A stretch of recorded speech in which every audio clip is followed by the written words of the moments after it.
HarperCollins presents I Still Dream by James Smythe, read by Sarah Ovens, Christopher Ragland, Antonia Beamish, John Moraitis, Oliver Hembrough, and Jennifer Saayeng.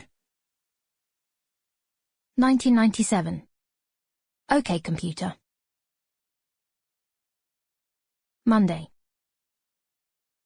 I'm sifting through the post, looking for the telltale return address on the telephone bill that I'm going to steal before my parents can see it. My glasses steam up, because Mum keeps the house warm all the time, and my glasses always steam up when it's raining outside, putting me in a foggy microclimate of my very own. I try to clean them on my shirt, but that's damp as well. I end up smearing the water around. Hate that. But then, here we go. Some industrial estate in Durham. This is it. The phone company has started sending the letters unmarked, which I suppose prevents fraud or something, but really just makes my life a lot harder. The rain kicks up, sounding like a snare drum, the rat-a-tat-tat of the start of a song. I kick my shoes off, slide them under the radiator. I don't want wet footprints through the house. One less thing for Mum to freak out about.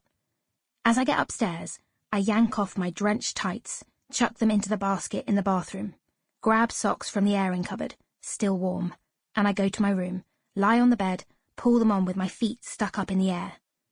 The bill next to me on the bed. My bed, like the rest of my room, is a mess. That's what Mum says, but I know that everything has its own place. Maybe it's just not as ordered as her stuff is, but then I've never been one for that level of organisation. Stub comes up, chunk of tail trying to swish and failing. He noses at me. Not now, I say, which I reckon might be all I ever really say to the cat. But really, not now.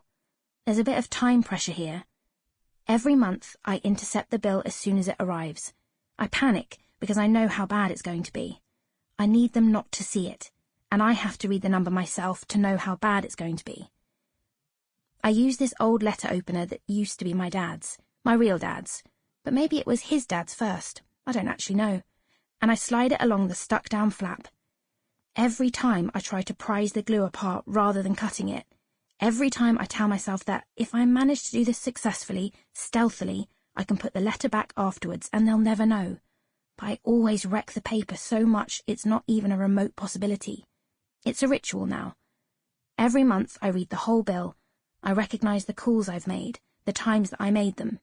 Every weeknight of my life, I get home from school and then, like an hour later, I'm on the phone to the people that I've just spent the entire day with, talking about the things we did and did together earlier that day.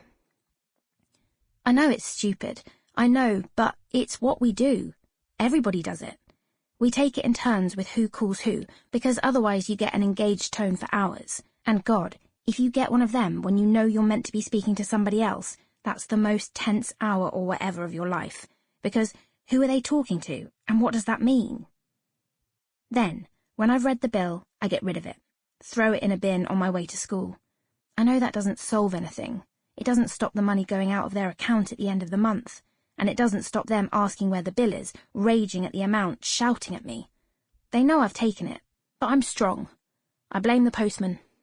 Paul keeps threatening to make me pay some of it back out of my Saturday wages or whatever, though I'm meant to be saving for university, so I don't think he's serious.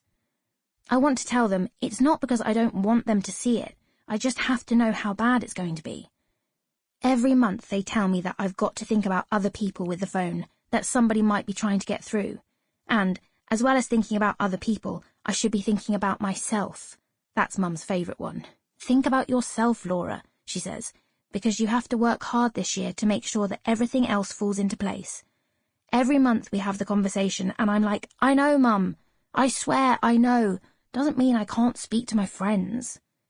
And it doesn't mean I don't want to use the internet either. And it's that 0845 AOL number that's been the real cost these past few months. This month, the total at the bottom of the bill is huge. Biggest it's been. My hands shake. Shit. I hear a bang from downstairs. The front door, the slamming shut of it. Laura? My mother calls. Does she sound angry? I can't tell. The sound of her feet on the landing coming up the stairs, walking so heavily that I'm sure it's because she wants me to hear her. I open the second drawer down and throw the envelope Sample complete. Ready to continue?